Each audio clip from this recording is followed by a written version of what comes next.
సమర్పించుకొని ఆలకించబడిన వాక్యము మన హృదయంలో ఫలింపచేయడం కావలసినటువంటి దైవ కృపను ప్రభు మాకు ప్రసాదించమని దేవునికి సమర్పిద్దాం.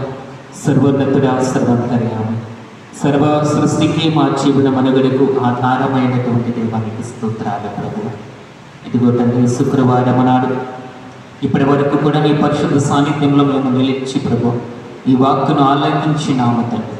నీ వాక్యపు విజ్ఞానమును మాకు దయచి ఈ చెడు దినములలో ప్రభు మాకు ఉండవలసినటువంటి గొప్ప జ్ఞానము, మెలకువను, నీ వివేకమును మేము పొందుకొని ముందుకు సాగుటలో నీ సహాయము తోడుగా దయచి కుడి వచ్చిన బిడ్డలను వారి కుటుంబాలను మీకు సమర్పిస్తున్నాం ప్రభు.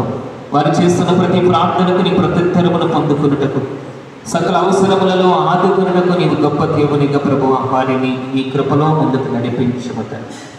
గ్రామాన్ని, సంఘాన్ని దీవించండి ప్రభు. ప్రతి కుటుంబాన్ని కూడా మీరు ఆశీర్వదించి గడిచిన కాలంలో కాపాడిన దేవా, ఇదిగో ఈ యొక్క శుక్రవారం నాడు నీ సాన్నిధ్యములకు మమ్మల్ని నడిపించిన ప్రభు నీకు వందనాలు.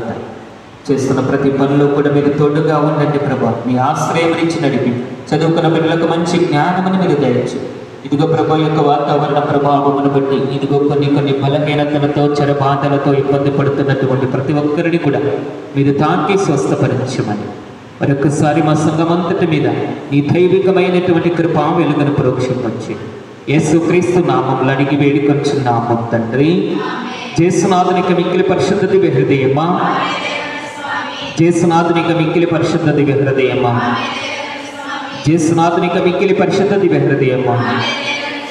సర్వశక్తి గల సర్వేశ్వరుడు పిత, పుత్ర, పరిశుద్ధాత్మదేవుడు మన సంఘాన్ని, గ్రామాన్ని, ప్రతి కుటుంబాన్ని, ప్రతి ఒక్క బిడ్డను దీవించి ఆశీర్వదించి కాచి కాపాడునుగాక. సమాధానము తెలియ క్రీస్తు ప్రేమలో సేవలో జీవించండి.